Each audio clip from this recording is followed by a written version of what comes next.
Pleasure to be here. Yeah, great. Thank you so much. Yeah, fantastic. Good to see you. So this is going to be a, should I say regular training? Or? It is, yeah. It's our Thursday morning, sort of we call it training day, but our regular Thursday morning training session. So, and people of all backgrounds? Yeah, people of all backgrounds. Some traditional karate, some traditional jiu-jitsu, some full contact, some Thai, everything. Yeah, but this is essentially a sort of kicking and punching. It's a stand-up kicking and punching session. Right. Yeah. And we spoke about this a little bit beforehand, yeah. Just for the whole audience.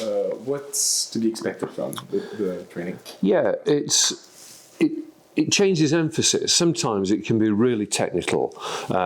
Everybody wants to walk away, being carried out in a bucket. So everybody here wants to feel like they've had a session. So it might be an hour, it might be an hour and 10 minutes, but it's a hard session. And even if it's technical, it's a hard session. So we might be emphasising, one time we might just go mad and it's just all, pardon the technical martial arts expression, it's tits out and it's solid for an hour of just really graft. And other times it'll get a bit technical, so the distress side of it comes off. So depending on how we feel, depends on which way we go with it, really. But it's always a combination of, I don't know why I'm here and I wish I wouldn't come again, and I'm glad I came because I've learnt this. So you should enjoy it. Yeah, haha. What would you say is the, can I say instructor? Yes. So as an instructor, what do you want to make sure that each class encompasses? What's your main focus? Yeah. When you say instructor, we've got to the point now, really, this is, I only ever see myself as first amongst equals. This session, which I mentioned to you before, Brian Seabright, who's the chief instructor of the British Karate Association, he runs that, which is my original martial arts association 55 years ago. We've been doing this session in one form or another for 45 years now, in Manchester and all over the place, Huddersfield, in West Yorkshire and now here. So I see myself as first amongst equals. So it's not really an instructional class, although we're obviously picking people up on things we want them to do better or different. And we've got visitors coming down all the time. So it ends up, when we've got visitors, it tends to be more instructional because we're trying to, explain the things that we're doing normally. We're trying to explain the mechanics of it. And there's subtleties to what we do. There's layers to it. And I think, the video that we did last time on the punch, I mean, that, you see the comments and people are saying, oh, we do that. No, you fucking don't. No, you do not. You absolutely do not. A punch is a punch, so you look at it. And the analogy I came up before I was talking to you is like, you decide to write a guitar book. So you write a guitar book and the general public get in and say, I don't like the sound of that. It's a fucking book. If you want to see how it's played, listen to it. If you don't think this has impact, turn up on a Thursday morning and see what we do. Okay, you show me your impact, I'll show you mine. Show and tell. So there's layers and subtleties to what we do. It's complex, but it involves the whole body dynamic which you'll experience. Okay, so from the tip of the toe to the top of the head, we've got certain dynamics, certain concepts that we apply to things. So that's what Thursday morning is. So we're coming away. So so this is my, I keep saying it's my 55th year, and I'm still trying to get it right. On a Thursday morning, I'm still trying to get things right because I know I'm not. I know I'm challenging. Sometimes I want to go faster. So I'm taking impact out of it. Sometimes I want to hit harder, but I know I'm doing this. Sometimes I want to feel it's been tactical, but it's not been hard enough and impactful enough. So there's a challenge all the time with every little area that makes up the whole in a way, Rokas. That actually reminds me of a quick story I feel like it would be great to share. So in Dublin, I was training with Coach John Cavanagh. Yeah. He trained with you in the past. Okay, probably on the seminar that we've done. Years and years ago. And he said he saw the video. Yeah. And he said, oh, how did you come together? And I told the story, and he was just excited to share that. He said he remembers that you shared the same passion years and years ago when you explained the dynamics behind the movements. Yeah. That the passion is still the same, if not even greater. Right. Which is great to hear. So. Yeah. No, it should. This is in the public domain. You know, it's not. We're not holding it to ourselves and saying nobody can have it. What is the point? You know, it's in the public domain. It should be. It should be more widely used. But you know, people take it. And I think the problem is always with this. You're only seeing that superficial. You're seeing the box. You're not seeing what's inside the box. So again, you know, we were talking about it. The analogy is like, you know, a World War II submarine. You know, a diesel-powered submarine. It's a submarine. You know, you look at a submarine in World War II and even World War I. It doesn't look much different now. It's the same shape. It has to be because it gets through the water. So, but one's got a diesel engine and now it's got a nuclear core to it, and that's the difference. So you look at it, you say, "Oh, that's a submarine. I've got one of those." Like back in steam-driven, the one you've got. This is a nuclear-powered submarine. So that's the difference. So if you can get hold of that nuclear core, it fits everywhere. It fits in traditional karate. So we were talking about Ian Abernethy, you know, who's been part of this for years and years, and he's now taken what we do, the dynamics of it, as that core, and you see it in a gi, in a white suit, but you see the best of what you get in a white suit now through Ian, because that core is it's inside the box, the shape that you see. So you look at the shape, you say that's karate. But it's different karate. It's got content to it, you know. And that's the problem with a lot of systems. You look at competitive karate. It's great, it's fast, you know, it's sharp, but sometimes it's and modern kata as well. You know, it's just a box, it's a shape. You know, there's no content to it, there's no impact to it. The dynamic is speed and precision, which is fine, it's aesthetic. But at the end of the day, for me, it has to have impact, it's got to have content to it. And that's what we're trying to get into at Rokas, you know, so as you'll see, yes, hopefully. Very exciting. Yeah. One more question. I don't know. Did you look over the comments? Yeah, you know, a few of them I don't. Yeah, just yeah. There's a limit for myself as well. Yeah. Actually, they get repetitive. It's like people don't come up with new stuff. No. It's just, but there's some, as I mentioned, as we talked before, the people who got it, they were very enthusiastic, and some people just feels like they didn't see the whole picture or missed parts of the information. Sure. Is there anything you specifically could share at the moment to kind of clear up the picture? Yeah.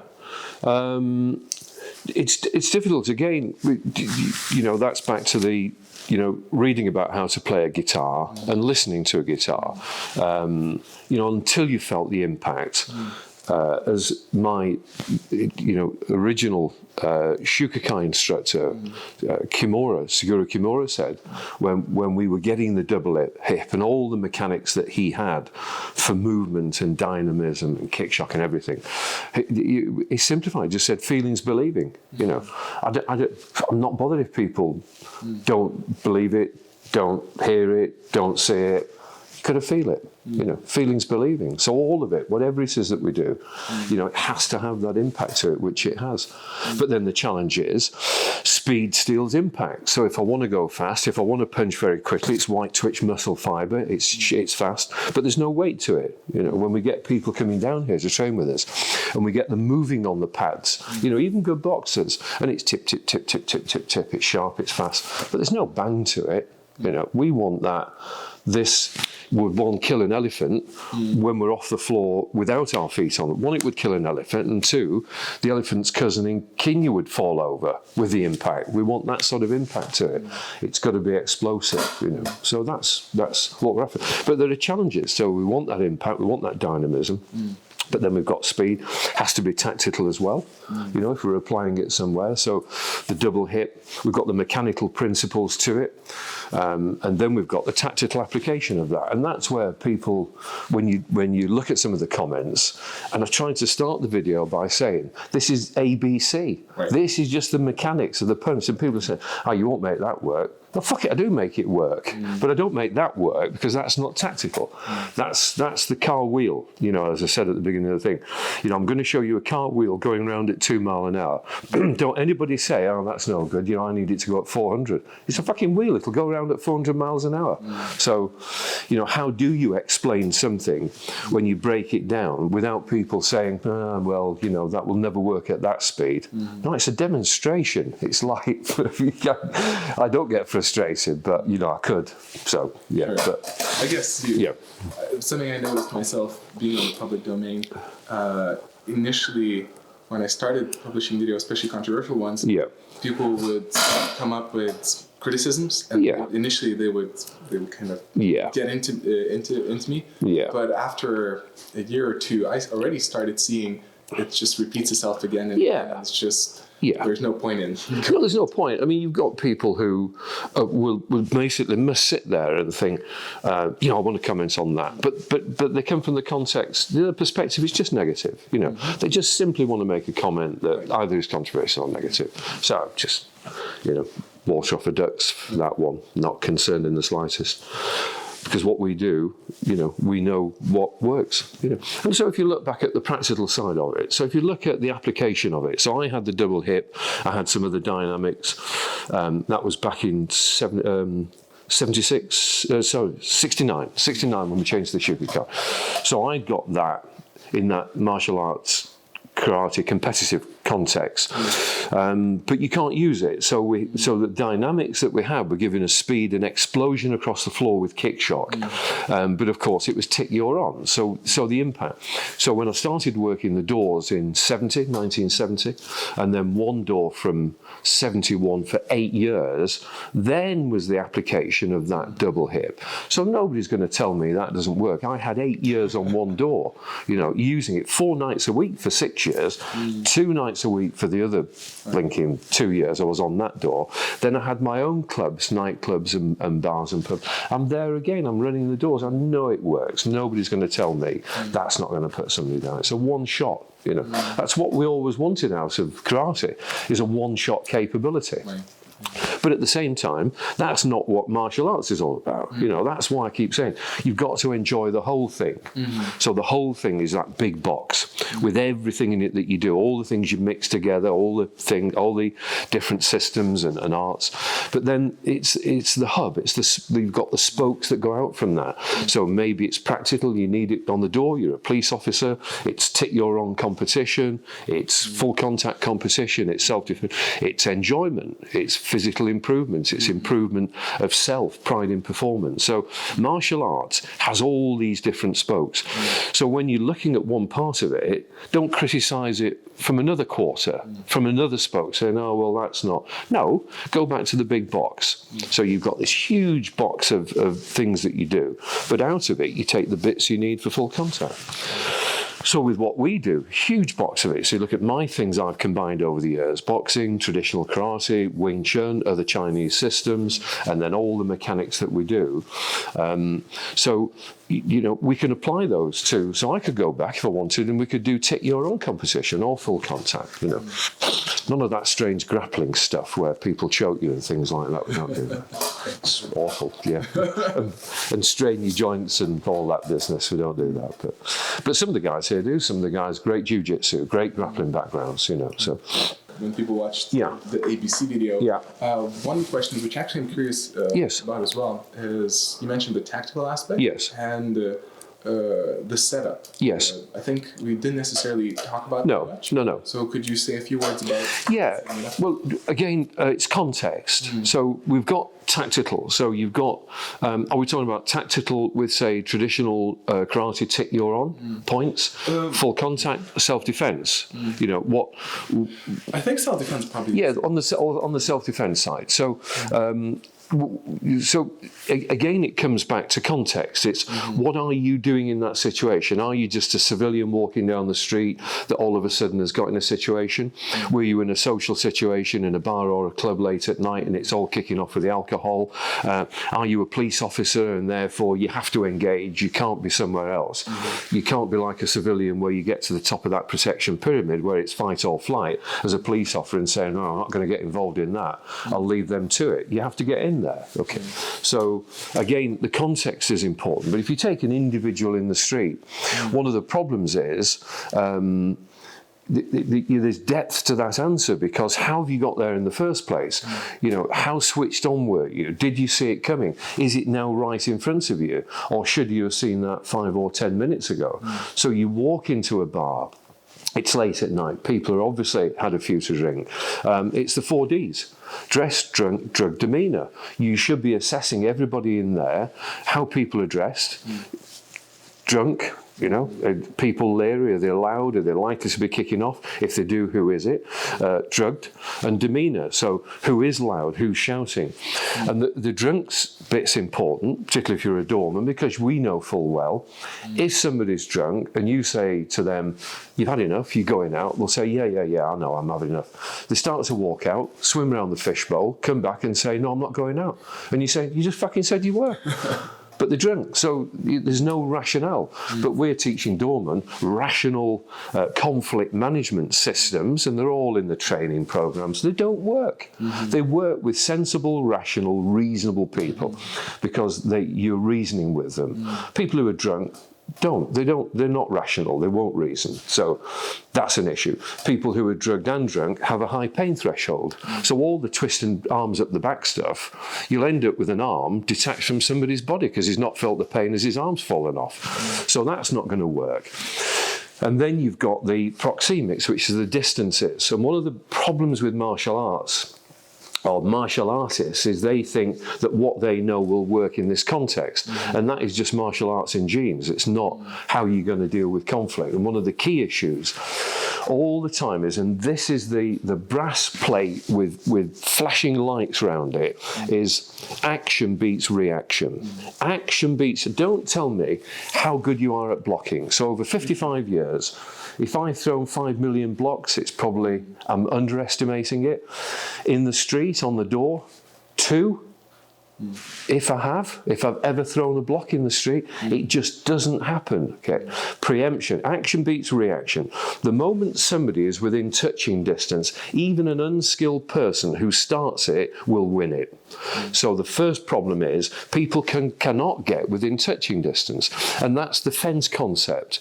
That really the person who was the absolute master of that was Jeff Thompson, my partner in the British Combat Association. We started it. He'd worked out this fence, he'd got this, he realised this, that anybody who gets inside your fence to your front garden, if you let them get that close, they'll win it if they start it. I know guys in Manchester, but on the thug side of things, who they've only got one hit. They're not martial artists, but they know full well if they can, with subterfuge, get close to you, one hit, you're gone. And they've never done martial arts in their life. They just know how to bang hard with one shot, and they make it work. So don't think that complex martial arts is going to work against that. I probably mentioned it before. I did an article called Thugs and Chess, and that is, you can't play chess with somebody for whom drafts, or checkers as they call it in the States, is a complex concept. It won't work. And we've got complex martial arts against somebody who's just with subterfuge will get in and whack you. Just, that's it. It's checkers and chess. Chess works best against chess. Karate works best against karate. And that's where you got that big box. So there's your big martial arts box. We're down the spoke of self-defense. Do you need 3 techniques? 2 would do it. And both of those have to be preemptive. Don't think that you're going to start. Self-defense is not about having a fight like you would, even if you're a good fighter. So I'm not a bad fighter, but I'm not going to take a chance on it in the street, because this is the fastest gun in Dodge City. There's always a faster gun. There's always somebody who will be a better fighter than you are. Chance comes into it. So we end up, I think, I'm a good fighter, we'll let this turn into a fight. I trip over a curb. I pull my arm back and somebody grabs it because we're in a crowd. All of a sudden we're in a crowd, we're next to a wall. I can't do my favourite roundhouse kick. So the conditions we're in. So it's preemption. Action beats reaction. And once you've assessed that this situation is going to one conclusion, you have to interrupt that POA. That's that person's, plan of action. Okay. So we've got to get in first and preempt. And then what you have to know is that shot will put them down. And I know full well that 90% of martial artists, not being unkind because that's going to get, won't put people down with that one shot. It is not going to work. So you've got to have good impact, and even you don't even have to be fast with it. Speed, we're getting into complex areas, but speed of movement can innovate a natural reaction in people. So even if you do it slowly, you can put people down. You don't have to be fast. If you do things fast, you innovate that twitch response, that startle response. That's the stone coming to the window in the car, and people twitch. You never move as fast as that if you try and move quickly. It's a twitch response. The moment you twitch at somebody, they'll twitch and respond. If you do something slowly and hit them, they just pretty much look at it because it's cognitive. So they actually think about what you're doing and then fall over, hopefully. Okay. So that's the principle, first of all. You cannot let somebody inside this fence. How do you stop them getting inside the fence? Where is it? Well, measure it by where your hands are. So you get people who think it's going to be a fight. They like the hands here because they're used to boxing and they pull the hands up. No, the hands should be out here. These are touching the end of your fence. So nobody can get any closer than this. Now, I can't keep doing this all the time. It's bollocks.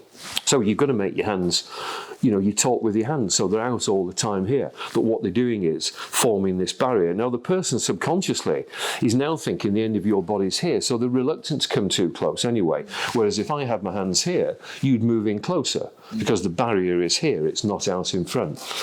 But the moment that somebody you think is coming into this here, then unfortunately you're going to have to whack. That's it, And this, no first strike in karate, that's bollocks as well, It's what that means is you're not going out looking to hit people, but being first in a conflict, that's not the same thing at all. So, yeah. We're after the training session. Yep.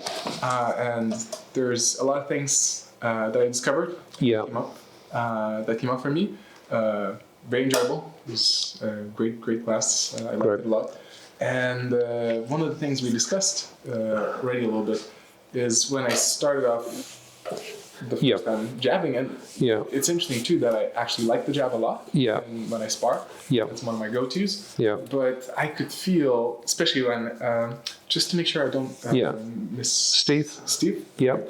But when I felt Steve punching and kicking, and then he did the exercise before me, and then I did it, it kind of dawned on you what big of a difference it was. Sure. As you mentioned, I was doing it just from my shoulder, and then as we moved on, I feel there was some improvement. There was, definitely. Well, I mean, we started off with, so if you look at the session, just a bit warm up on the bag, that's not particularly anything going on, just loosen up. But then we do the pressure work. So the pressure work is just, again, it's a warm-up. So we're just getting that, making sure every time we move, we're not getting stuck and static. We've got that spring going on from the feet. And also, although we didn't touch on it too much, but we're using the hands to steer the bottom with the counter rotation. So if we want to move the bottom part, we've got kick shock off the floor with the foot that we're going to move, but we're also counter rotating with the hands. So the hands are doing the movement for the bottom. And that's one of the key things that I wanted you to see, was how if we want the bottom to work, like I said to you at the beginning, we kick with our hands, we kick with our arms. We try and ignore the legs in terms of the kicking. Which sounds strange, but the power for the kicks comes from the top of the body. So if you think about walking, and this is, I never understand why this concept doesn't take hold with people. So if we walk, this hand goes this way, but this leg goes back the other way. So our arms on the same side are going opposite to the leg. So if we think about, so I'm walking, now I want to sprint, my arms don't stay at the same pace. My arms speed up. So I couldn't sprint if I didn't have my arms going faster. So all we're doing is now changing that to this. So if I'm on this chair and I want to spin round on it, I go this way, but the chair goes that way. So I go this way and I have my feet off. I could just pull myself round. I could do this and pull myself round. So the top is working the bottom. My feet aren't pushing off the floor. My top's working it. So if you think of translating that to how we use the kick, so this works the kick. The other problem with the kick is the leg's so heavy that 80% of all the work is in fighting gravity, not delivering the kick. So if you saw when we did that combination of the jab linked with the lead kick, we're hitting the floor at the same time we're hitting with the jab. So we're hitting with the lead hand, foot hits the floor at the front as we project into the jab. Newton's third law of motion now applies. We don't waste the impact with the floor. We increase the impact because the floor will push our foot back up. So that projects the knee up to almost facing towards the target we're going to hit, but at the side. So that Newton's third law, equal and opposite reaction, when we don't use the muscles to bring the leg up. The leg is shot up, and then the hands at the top now rotate to give us the kick. And also then, as you saw, we're using the lead hand. We're not snapping it back and then doing a kick. The hand comes to here, and as we impact, we grab a handle in the air and pull this back for the counter rotation to give us the kick. 2 things happen, 3 things happen. Kick comes up on its own. We counter-rotate to give us the finish to the kick. This hand comes across to still give us a guard. But the key thing is we're upright. So whatever happens, we're available here to deal with it. We can block, we can defend, and we're ready immediately after that kick to punch if we want with this hand. That's what we're doing. Most people, you see them do a roundhouse, the first thing they back can do is lean back because they know that subconsciously their mind knows I've got this huge heavy leg to lift. So they lean back and then they kick, and then the hand is a bus ride away. You might as well give them a bus ticket to get this to the target, fucking wasted. And that's where you get this schoolboy combination. There's one technique, gear change, there's another technique, gear change, there's your third technique. What we're trying to do is overlap those combinations, and at the end of this combination, it isn't the end. That end is the start of this one. We're trying to figure out what we've got that we can steal from that last one that will feed into the next one and give us that overlap and also keep the power and flow going. But then, because I'm sure people will say, oh, it's not tactical, fuck that, we apply those principles to tactical considerations, which sometimes we never get round to, like when we just did the power punch. Yeah, no, that might not be tactical. Accept that. It's just a demonstration of ABC. You know. So those principles, kick shot, using Newton's third law of motion, overlapping transitions, keeping that flow with the double hip going. So as you saw, once we start a technique, that hip is always working before the next technique. And you felt the power, you felt the impact, but now in a more practical flowing situation. So now we're adding more techniques to it. Yeah. I did ask you that after the session, but wanted to make sure that it's on record as well. The training solo. Because I really enjoyed what was done here. But I had that sense. Part of me was thinking, I wish I could train that on my own. Yeah. Part of me had the intuitive feeling that probably this is one of those things which is, it's better not to, especially better not to try to. Yeah. And we said, we get people who come, people who've been doing many years at what they do. So they come here and they go, and it's a light bulb moment. I had that years and years ago with like the double hip, the kick shot, counter rotation, which I brought in. So a light bulb moment. But what they can't do is then go back and change things. You can't just immediately, turn the light off, turn it on, and you've changed. It's like a Superman in a telephone box. It's not going to happen. But I think if you get the flavour of today, and you can just go back and think about the difference in feeling, what you've heard, what you've seen, what you've felt, then you can start to get the flavour of it. And then you can still start to do that double hip quite slowly. I just do it still now, and I do it with a double hip, and I just do it to touch the wall. So I'll make sure that I'm taking the punch out of it. Because what people end up doing is they'll start the double hip, their muscle memory will kick in, and they'll end up just punching the way they've always punched, And again, fish shape with things. As you see, we tend to wear thin bag gloves, so we can always tell what part of the knuckle is hitting, whereas the people who train with boxing gloves all the time are deceived into believing that you could actually hook like this in the street. So, you watch people hook, and it's here on the glove, but take the glove off, look at the knuckles that are hitting, it's just not going to work. So we're changing that to this knuckle. So we can hook at the same distance we could strike with it. Okay, so we're always conscious of and fist shape as well. One of the problems with people who have come from a karate background who punch like this, when they try and box it in, is this. So you'll see the elbow. So when they punch, it's this. So because as human beings, our eyes are quite close together, we've got poor range finding. So if I took a stone and just threw it at you, you wouldn't tell the distance. You've no depth perception. As humans, we don't have. But what you have is good. You'll pick up peripheral movement. So you'll see that. You won't see this coming to you, but you'll see that. So the moment you start doing this, people go, oh, I see that coming. Okay. So again, we're conscious of the fact we tend to punch at 45 degrees. So the old Shukakai way of punching was this way, which means you can get these two knuckles on, whereas if you change the height and you did this, you can't. Those knuckles will hit. So if I had to punch you because of the height difference, I'd actually, with a typical karate punch, I'd be hitting with these knuckles. It'll just break. But if I turn it this way, that now gives me that solid. So we don't quite punch like this, but we do tend to punch at 45 degrees. So we keep it straight, we get that piston effect, and we're still getting the knuckles on that we want to get on it. So those are small things, but all part and parcel of getting the picture right. Yeah. Hopefully this is a quick one, since there's a couple more questions that sure. The knuckles. Would you suggest, when thinking about a self-defense situation, would you suggest conditioning them? No, it's not necessary. No, because you should only. So if you go back to that scenario where we were talking before about distance and. So all the time I was working the door, any face strike for me is a slap. I never punch the face. Okay, it's always going to be open hand. It's a power slap.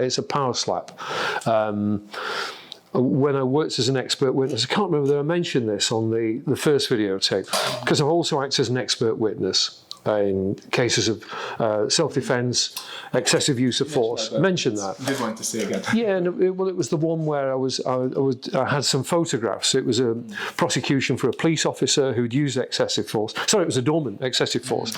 And it was the lad. So the first photograph had a split. And you think, what's this about? Second photograph, he opened the mouth, the teeth have gone. So he's hit him in the face. It's probably not gained the control he wanted. He's probably not hit it that hard, but the guy's teeth have gone. So what's the point? You're either hitting armour plate or you're hitting damageable tissue. The power slap leaves a red mark, puts them unconscious if you want that. And so for me, it was always straight punching. So it was straight piston to the solar plexus, slaps, maybe a strike to the leg as well, which will, I think you had one last time, didn't you? Yes. Yeah, you had one last time. Okay, so that'll take the leg out of it. Right. And then other clothes, so trapping as well. So you might slap an arm down, moving into a grip, into a strangled, not a choke. So no punching to the face. So you don't, in a self-defense role, you don't need to harden anything. It's not necessary. Yeah. So straight punches to the body. And the problem with punching to the body is most people who do punch really don't get that body weight. You have to get body weight into a body. You can't just get, like you were doing with the jab. You won't put somebody down to the body. So you've got to be able to get that body weight. See, we give too much importance to these. These are just delivery systems. It's like the postman. I'm not bothered about the postman. I'm bothered about what he delivers to me. I want that package from Amazon. It's just a system. The delivery system, that's just a tube. Don't give this too much importance. It's what comes down this. It's how you get your body weight to flow down this delivery system, whatever it is, okay? It's not this in itself. That's just shape, okay? So, yeah. A quote you mentioned a few times, which was a great quote. Yeah. I think it's feeling is believing. Yeah. And we discussed that the best way to learn this is, or to see what it is to come down and experience it. Yeah. So from as far as I understand, these sessions are completely open to everyone. Yeah, we're careful with it because it's one of the things. This is my training session, and this is everybody else's training session. But they understand that they've all learned and come through you know. So they're very happy when we get people who come down and visit.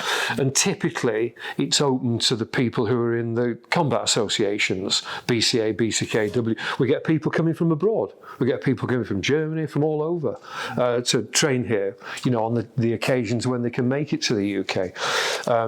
So we can't accommodate 20 people. It's not a It's not an instructional class, but we're very happy to have people come down and see what they want, you know. So if someone is interested to experience it and try it out, should they contact you? Yeah, sure. Or? Yeah, just through the BCA, through the combat group, you know, websites there, and but it's not. It's a high level thing. So anybody who comes down has to have a good level of whatever they're doing. Right. It's not somebody who's just starting off in martial arts, you know. There is no time to teach somebody that, you know. Need somebody who's been doing what we're doing. And essentially it's predominantly punching and kicking, although we might do some other stuff with it as well, but it's predominantly what you saw. And what you saw today is only one small part of what it could be. You know, as you saw, we had some quite high intense things where the technique drops off a bit, then we've got some quite technique things, but still really dynamic. And as I said to you, you know, you'll see Steve, who's fit, will do one line and fall over, you know, because there's that much gone into, you know. Although the sort of strange part about that, how relaxed everything has to be to get the most in it. So that, you know, in a way, you're as relaxed as you're ever going to be, but you fall over. You know, how does that work? You know, because there's no tension, it's all relaxation to allow that whole dynamic to feed through into the technique, you know. And those things are challenges, like we said, speed challenges, tactics challenge, impact challenges, speed, and you know. So how do we square all these? That's every Thursday is the challenge, and Sunday and whenever. Yeah. So I don't know if you like that word, but the first thing that comes to my mind is cardio or that endurance. Sure. When I was investigating how self-defense works, as far as I dug into it, I feel there's one of the misunderstandings in people is how endurance plays into it. Yeah. And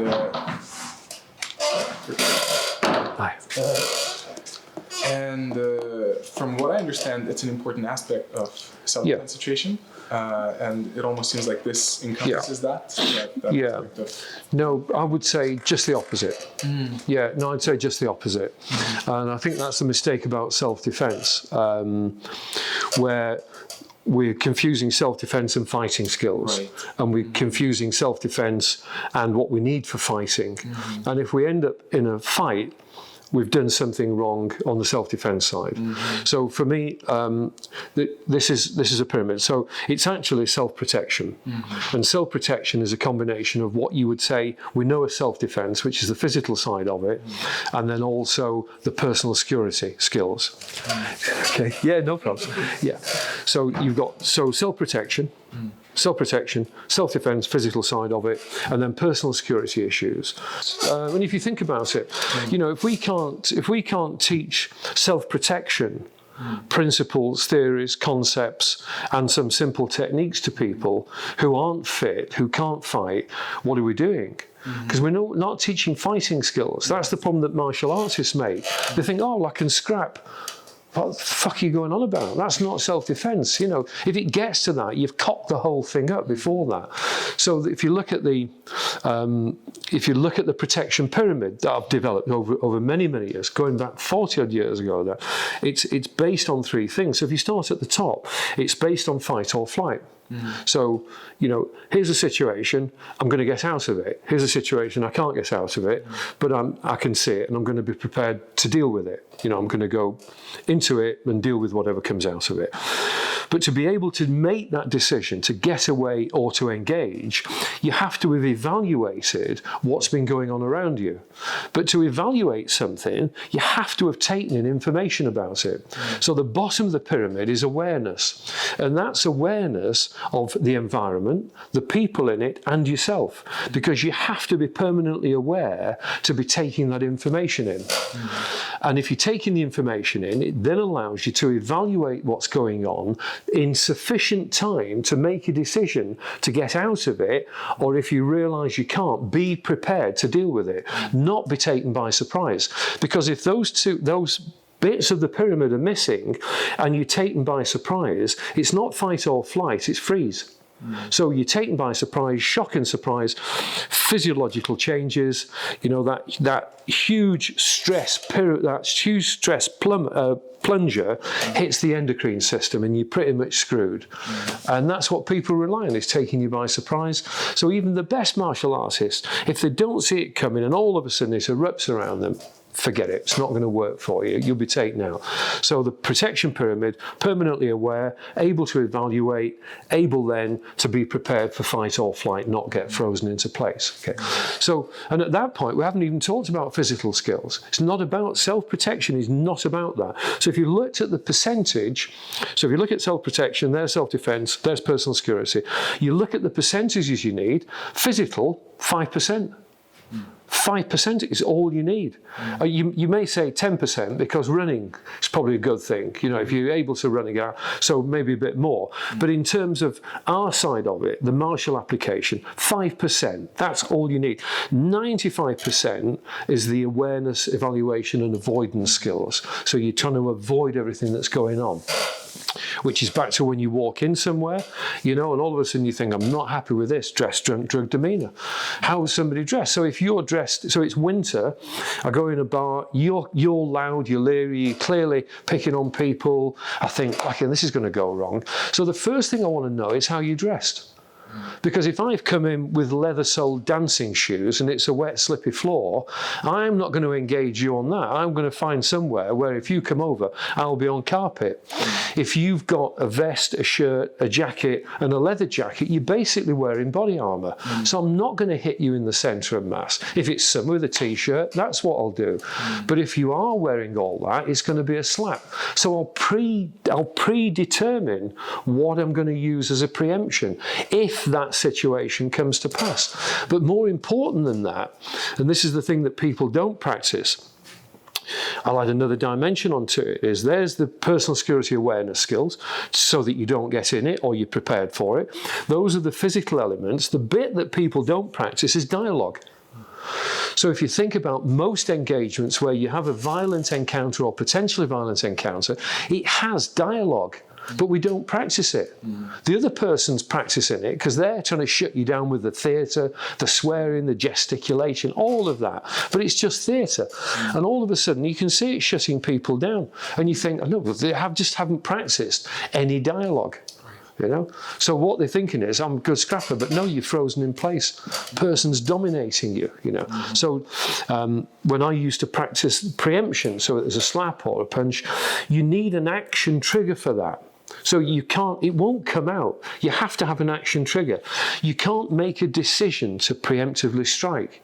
It won't happen. You'll do this. It's like a bungee jump with one piece of thin elastic around one ankle and a 1,000-foot drop. You'll stand on the edge of that bridge going, I'll go when the big hand's on 12. And then 2 hours later, you say, no, I'll go when the big hand's on, and then you're doing this on the edge of the cliff, and you ain't going to go because you're trying to make a decision at a time of great stress. So your body, if you look at the parasympathetic and sympathetic nervous system, the way we're wired, when we're under a stressful situation, our body shuts certain things down. It shuts digestion down, it brings blood to the centre, to the core, but what it does, it shuts your brain down. We're not wired under stress to make decisions. You watch senior police officers in highly stressful situations who are running an operation. They can't make a decision. They've got this information, that information. You've got a villain in there with 3 kids and they've got the knife to the throat and he's having to decide whether he sends somebody in, whether they throw gas in, whether they go firearms office going. And at the end of the day, it's just won't make a decision. It's paralysis by analysis. So what you have to have is an action trigger, something that makes you, that you've got primary Pavlovian conditioning to associate something with a strike. And that should be a word. Or it can be a word. Mine was. So I used to have a word, I'd say, that conditioned me to hit, because I'd practiced that thousands and thousands of times on a bag. So I'd have a conversation with a bag, say the word, mine would be luck. So I'd do it combined with luck. So I'd do this, and that gesture, when I say luck, they relax as well. So I've done this, so then it goes. So it's that same. But I've done that on the bag thousands of times. So I've got that Pavlovian association with that word that gives me the strike. I'm not trying to make a decision. And again, as martial artists, we know too much. So we stand there in front of somebody and we think, well, if he punches the face, I'll do this, or I'll do this. And then I've got 84 different variations of a strike, or I could sweep. Or, fuck it. This is the concept of the hourglass. We talked about that one, I think? Again, it's the hourglass. Yeah, so you've got the egg timer. Yeah, so you got the egg timer, this little thin neck, you turn it over, 8 million pieces of sand, 8 million grains of sand have to get through that neck. And they all don't go, fuck it, we'll all get through. One drops through, one drops through.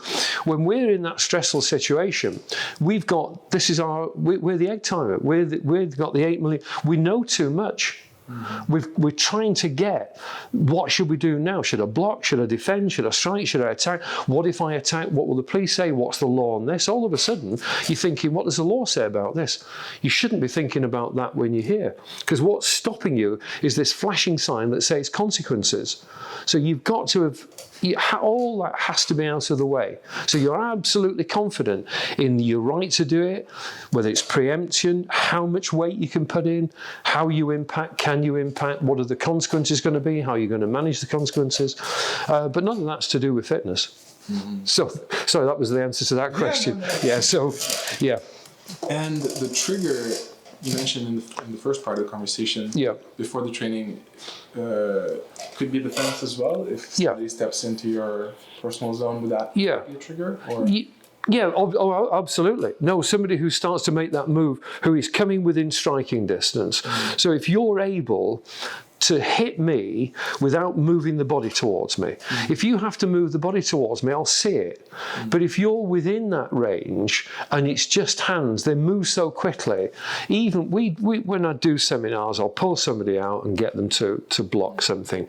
And once we're in touching distance, that speed of movement, if it's not telegraphed, you're hitting people before they can block it. They block it on the way out. It's too late. Okay, so you cannot let anybody get within that striking distance where they can hit you without moving the body.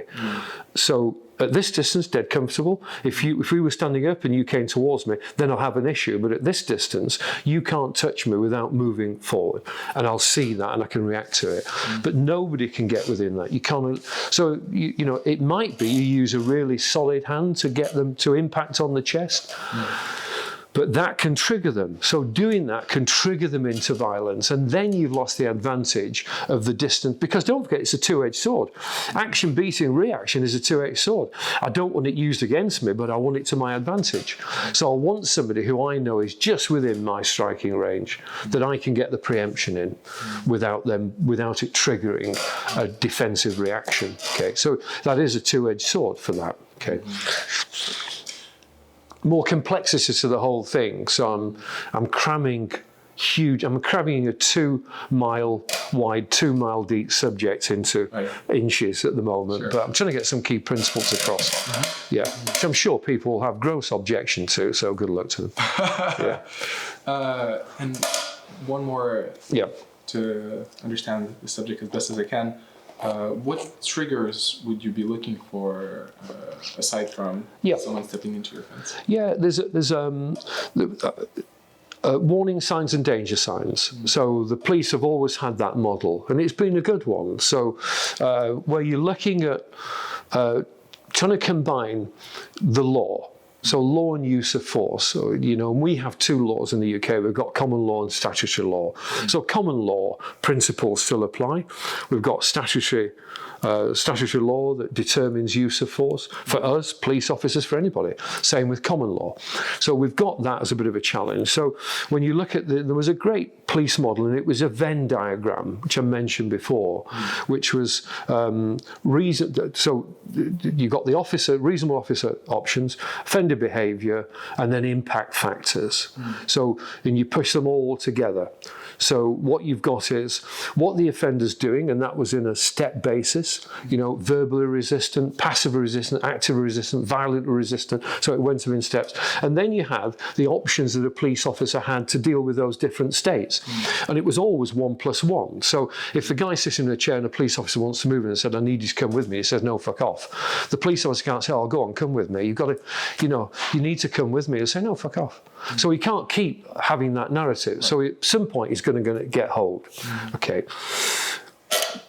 So it's 1 + 1. So the same applies to us in a way. But then you've got impact factors as well. What's the situation? Are you on your own? Have you got radio communication? Is this person a known violent? Is he known to carry a weapon? Has he just come out of jail? Whatever he says. So all that is an impact factor. Could be the weather, could be the lighting, could be anything, could be the floor you're on, could be the fact there's multiple opponents. But then you've got warning signs and danger signs, and those come from the individual. That might be the actual narrative, the way it's delivered, might be the colour in a person's face that's going quite red, it might be that they're focusing on a particular part. So there's a whole range of warning signs. Then they turn to danger signs. So the warning signs are a bit of a peg in the ground that says, yeah, I've noticed that. So a person goes quite red in the face. But the moment that all of a sudden you look at him and he started to go white, now you know they're in a really high state of arousal, because that's very similar to shock, because the blood's being drawn to the core. So you can see the face change white, lips are curling back, even the lips have changed colour. You know that person is just about to kick off. So you've got a whole range of warning signs, danger signs, surrounding impact factors, offender behaviour, reasonable officer or our options. So reasonable officer. And when you put them all together, the bit where they overlap in the middle is you've taken all that information, and in the end of it, it is still only your view of that world, right? Your perceived appropriate response. So where they all mix, I have to, after the event, I have to justify my actions. But I can use that model to say, this was the behaviour, these were my options, these were the impact factors, I'm 70, he's 24, he's 18 stone, and I know he's violent. So I've got that. I've got slipper shoes on. I've got a replacement hip. I'm going to have surgery on my knee. So all these things put together. So I whacked him. Maybe not in that colourful language. Right. So I'm justifying it with that same model. So the model I use to determine what I do, I use to evidence what I've done.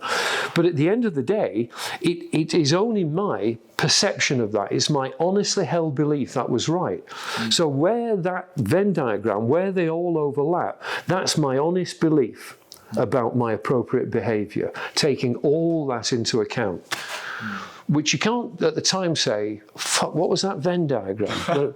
So I'm over here. You've just got to have it in your mind all the time. You've got to think about, this is where I am, that's where they are, these are the impact factors, warning signs, danger signs. I can see it, bang, that's it. Okay. So it's not just standing in front of people, say, oh, you just stand there hitting people. No, fuck that. There's like a whole fucking raft of submerged information that I've had to bring to play into that, to be able to do that. And then I've got the physical side of it. Is my impact sufficient to put an elephant down? Can I do it without telegraphing it?